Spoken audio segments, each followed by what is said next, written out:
Well, yeah. No the curtains. winner is so the chosen crest.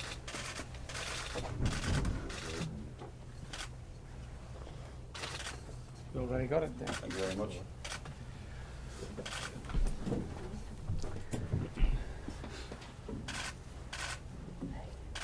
Okay, guys. Thanks, Roberto. Great, yeah. Roberto, your thoughts on the new club crest then? Well, as I mentioned before, I was impressed straight away when I saw it, but it's been a huge majority of the Evertonians that have been voting. Over 78% they chosen this one, and I think it captivates what we were looking for a little bit, to have a modern touch about the badge and being able to be a global badge, but without taking away all the key icons of the tradition of the football club, and that's very, very important. And obviously that's what the fans made sure that we could have it all in the crest. So I think it's a really nice choice, and I'm sure that the Evertonians will be happy. And it's been a terrific work from the club. I think it's been important the club to listen to our fans and come up with something that it pleases everyone. How much importance do you place on a badge and getting it right? Well, I think it's very, very important because it means everything. Obviously, it's the first thing that you can bring the image of your football club in a single drawing. I think it's very, very important. Straight away, you can see certain icons that represent many years of history, and that's been very important. I think the fans, they made it very clear. They wanted to see the tower. They wanted to see our motto, and I think that's very important. That is, the Neil Satis is back on the badge. So we've taken everything on board, and as I said, through the players, through the staff, and the majority of the fans that they voted, clearly that was the choice. On the pitch, what has the start to the season told you about the side's ability to challenge for the top four? Well, it's only 6 games into the season, and obviously what's important is that we got a very strong squad. What it matters to us is that the competition for places is stronger than ever. We got a really good blend between the experienced players that they got a really strong know-how, but then you got that young generation with exquisite talent that is pushing really strong to play an important role this season, and that's probably where we are at the beginning of the campaign. I think we've been able to perform against different sides, at home and away, and we've been able to be competitive in every single game, and that's a really good start to carry on developing and growing. How much importance then do you put on going into the international break and maintaining that unbeaten record? Well, it's always a great motivation to carry on with that label, if you want, or that tag, for as long as we can. Obviously, we know it's going to be a really tough challenge on Saturday against a side that they've been sensational at home, and we know that we'll have to be at our best, but we embrace that challenge, and we'll really look forward to go and face Man City in their own yard, because they are, in my eyes, they are one of the title challengers this season. Is it a good or bad time to catch them on the back of two disappointing results for them? Well, it's never a good or a bad time. When you play against a top side, you know that they're going to be ready on the day. They got a real good squad. They can make changes. They can refresh it if they need to, and you always find that there is never a good or a bad time to play a top side. But we need to look to ourselves. I think only the best could be a good enough performance against Manchester City, and that's what we're looking internally to be as good as we can be. What have you been able to learn as well from what Bayern Munich did to them last night? I think you learn that they are the European champions for a reason, and I think they've gone even into the next level now. I don't think it's anything against Manchester City. I think anyone that is going to play against Bayern Munich this season is going to be the real or the biggest football test that you're going to have at club level, and you have to admire the way that they are playing, the way that they taking their possession football into a new degree, and I thought they were magnificent last night. How different are the City this season as well to the Manchester City that you faced in the FA Cup final last season? Well, in many ways, it's very, very different because you got a different manager, different ideas, different players. But then, in the same way, you got a lot of the important players that they've been at the club for a while, and that means that they're gonna be similarities. But obviously, it's a completely different team. It's a completely different way of playing, and in that respect, it's gonna be a different side on Saturday.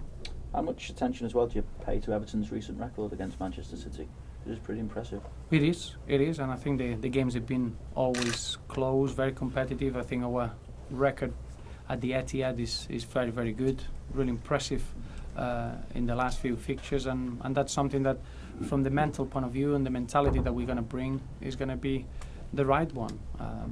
We know that in those sort of games you have to be at your best, and when you got the right mentality, that really helps to start the performance in the right level. So it is important to have that in the back of our heads. Is the pressure in some ways off you as well going there? Is it a case of you, because you've had such a good start as well, still maybe you're not expected to go and take all 3 points there, and so you can go out and play with relative freedom? Not at all, no. I think we are in a position that we want to take every game as much pressure as we can. And we want to go into to try to win every game that we go into, and it's going to be no different on Saturday. Obviously, we're playing against a top side, so then the expectations probably from the outside are going to be different looking in, but internally we got exactly the same situation. Players fighting for their places, fighting for their positions, and we're going to be perfect, and that brings a pressure that we welcome in terms of pushing our standards to the maximum. What do you make of it, albeit a few games into his loan spell here, with Lukaku already being linked with Juventus? What do you make of that? Well, that's the first time I heard it, but it doesn't surprise me. I think what it matters is that he's enjoying his football. I thought his away debut was impressive. I think the home debut was exciting to watch. From the warm-up, you could see the warmth from the crowd and from the fans, and I think that made a massive difference in how Rom was feeling at the start of the game, and then his understanding and his relationship with the players around was very, very pleasing. But it's only the start, and he's still a very young man, and we're really looking forward to see that growing and seeing Romelu going from strength to strength. Obviously, international break coming up as well. Would you rather Ross was to stay here or go away with the international side? Well, you can't choose, so you learn very quickly just to accept that the international breaks, you need to make the best out of a bad situation. But now we got a really important game on Saturday. You can approach it as a final, because it's going to be a situation where we're going to lose 13, 14 players for international duty. So we need to accept that we're going to take the best out of a difficult situation. I don't think any manager at club level will welcome international breaks, so I'm not different. Will Ross need a break at some point, with him being so young? No. Ross is upset even when he cannot win in training, never mind when he cannot be involved in games. He's a young man, but he's someone that has been waiting for this opportunity for a long time, and is desperate to enjoy every single second. When you are young, you don't feel tired. I think he's got a terrific energy, and it's just the start of what's going to be a very special season for him. Squad-wise, no Gareth Barry obviously, but is Gibson fit? Well, Darren, we hope that he's going to be fit. Obviously, we got 2 days to see how he fully recovers. We had a little bit of a doubt on his knee from the previous knock that he had. Kevin Mirallas is still a concern. I would say that is 50-50 for the weekend. But apart from those two, Gareth Barry is not eligible. Everyone else is. Steven Pienaar probably will be a little bit too close for him to be available, and Antolin is still recovering. Antolin's is about another month away, is it? It will be, yeah. He had a little bit. He had a little bit of a setback in training a couple of weeks back, so now it seems to be back in the road to recovery, as you would say. So we give 4 weeks. One final thing, this is something that we're asking everyone today.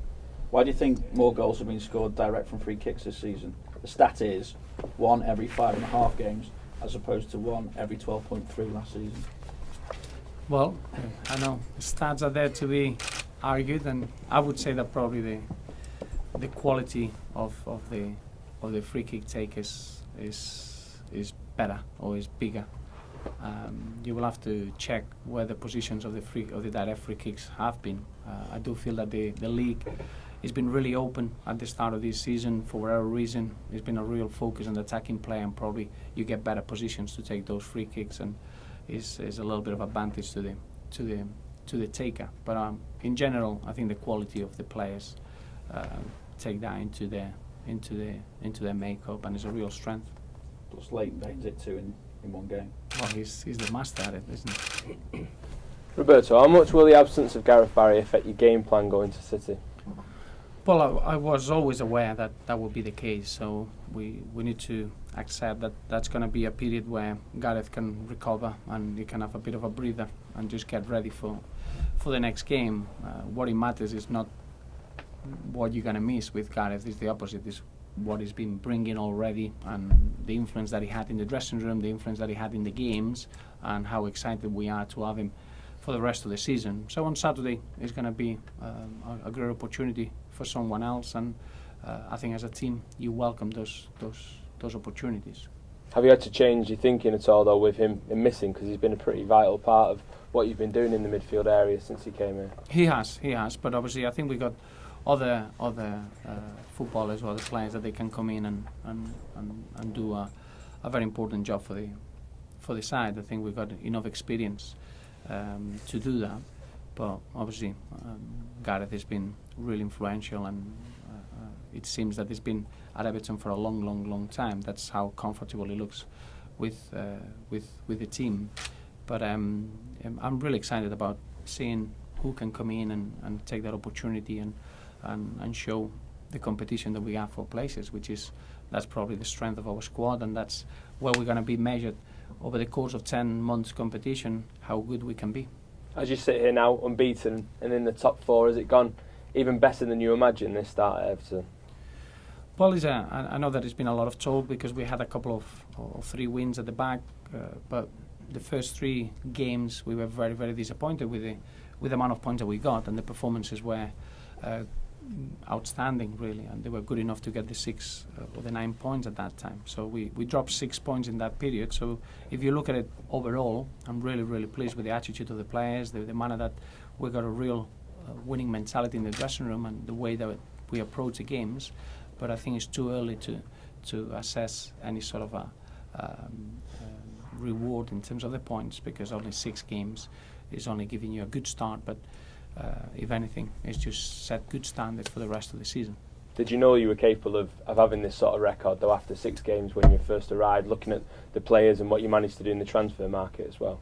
Well, that's what you always fight for. That's what you got in your mind, that you can go and win every game. You don't set yourself, we'll be happy with having 50% of the points, or the way you approach every game is being able to compete, being able to win the game. And I got that impression in the 6 games that we played, that in every single game we did things well enough to fight for those 3 points. So that's pleasing.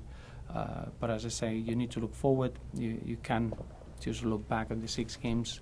We got a huge challenge on Saturday, an exciting challenge, but we're going to be tested to the limit, and we need to be prepared for that. Thank you. Roberto, what's the injury with Kevin Moran? He twisted his ankle. It was a knock during the game against Newcastle. Obviously, he was able to stay on the pitch, but it's just I would say a twisted ankle. Roberto, you spoke about the influence Gareth had on the field. How's that helped James McCarthy, do you think? Well, it's a really good point. I always felt that Gareth Barry, and obviously it's been a lot of talk in 500 games 500 appearances in the Premier League is an incredible start. That just shows you the experience that he has, the know-how, the way he is as a human being is an incredible influence for players like you say, James McCarthy, Ross Barkley, up to a point, players that they can look up to, someone that has been through many experiences, and he can give some sort of a calm influence. But on the pitch, I thought James McCarthy straight away developed a very good chemistry with Gareth. I thought the second half against West Ham, you could see that straight away, and it grew even bigger against Newcastle. And you just feel that players like James, that Ross, they're gonna get stronger, better, and even they're gonna learn so quick from someone like Gareth that he adds to the development of our youngsters, which is invaluable, really.